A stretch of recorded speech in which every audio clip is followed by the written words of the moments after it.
bien comme spectatrice faire un voyage et me perdre. Voilà, si par exemple vous avez cette sensation-là. Je sais pas si vous m'entendez. C'est vrai que peut-être il est. Oui, voilà, non, je disais, oui, j'imagine que vous pouvez être perdu et j'espère que vous aimez ça, être un peu perdu. Et que vous, en tant que spectatrice, c'est quelque chose que vous recherchez dans d'autres films? Oui, j'aime bien parce que en fait souvent du coup les films ils me restent plus longtemps dans la tête. Voilà, j'espère que dans 2 ans vous continuerez à alors il manque un morceau de plus. Et non, voilà, c'est une manière enfin, bon là c'est vraiment voilà, on est comme j'ai voulu que le spectateur il soit aussi un peu comme le personnage qui est perdu entre ses souvenirs, ses rêves, la réalité, et qui n'arrive plus très bien à recoller les morceaux se recollent de manière un peu comme ça, de travers. Donc voilà, j'ai voulu effectivement qu'on vive un peu l'expérience d'Albert à travers lui, et un peu avec cette espèce de trouble et de doute, et que peut-être on cherche un tout petit peu son propre chemin, ou alors qu'on se laisse emporter, et que ces images, peut-être ces sons et ces moments, ça résonne, ça passe des échos, on se dit, ah tiens, peut-être c'est ça, il y a un jeu avec le temps, tout est déréglé, le diable se mêle des affaires d'Albert et trouble tout. Donc Albert, dans le film, son surnom c'est Irving. Oui, alors c'est pas dit, effectivement, il n'est pas nommé comme ça. En fait, le film est adapté d'un livre qui s'appelle Earwig, et on n'a pas traduit Earwig. En fait, Earwig, c'est le perce-oreille, donc le petit insecte qu'on voit à un moment. Mais c'est aussi, dans un argot anglais un peu ancien, c'est celui qui écoute aux portes. Voilà. On s'est dit que, voilà, que c'était un beau titre, et on a cherché un autre titre, et finalement, je trouvais que celui-là était très... voilà, un peu énigmatique quelque part, et il se trouve, oui, on peut dire que c'est Albert, c'est Irving. Et c'est assez étonnant parce que c'est un roman très récent, de 2019, de Brian Catley, Irving, et vous étiez déjà basé sur un roman pour Innocence, mais qui est daté déjà. Du coup, est-ce que ça met une pression de... Non, oui, pour Innocence, c'était une nouvelle de Wedkin qui était mort quand j'ai fait le film, et donc voilà, j'avais pas à m'embêter avec Frank Wedkin, mais quand même beaucoup de gens connaissent Wedkin et pouvaient être fâchés de mon interprétation de sa nouvelle.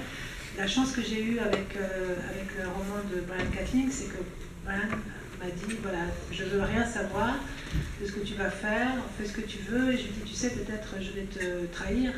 Elle m'a dit, j'espère bien que tu vas me trahir. Donc je me suis sentie très libre, il m'a laissé très libre, et ça c'était super. Et je dois dire aussi que tous les gens qui ont financé le film m'ont laissé très libre, les producteurs m'ont laissé très libre.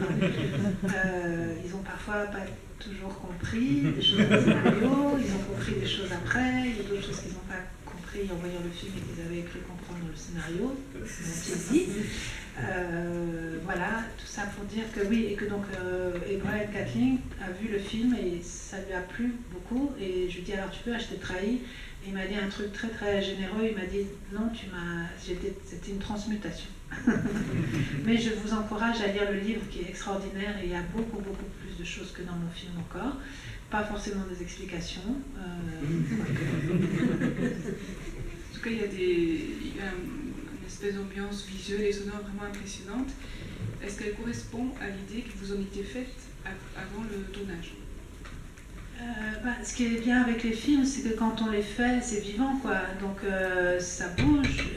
Il y avait des directions, et puis j'ai eu beaucoup de chance d'avoir une super belle équipe qui était très inspirée et très impliquée, du chef opérateur à la chef décoratrice, en passant par l'accessoiriste, les costumes, bien sûr les acteurs et le son. On a fait un super... j'ai eu beaucoup de chance d'avoir une très belle équipe de son aussi, de montage. Et du coup, ils ont amené plein d'idées, ils ont rebondi sur les choses. Et voilà, et je voudrais dire que le travail des décors était essentiel. Et je remercie vraiment beaucoup Julia Iribarria de son implication et de son travail. André Fonceny qui nous a donné beaucoup de conseils, avec qui on avait commencé des repérages en Belgique. Voilà, et ça a été très précieux leur collaboration.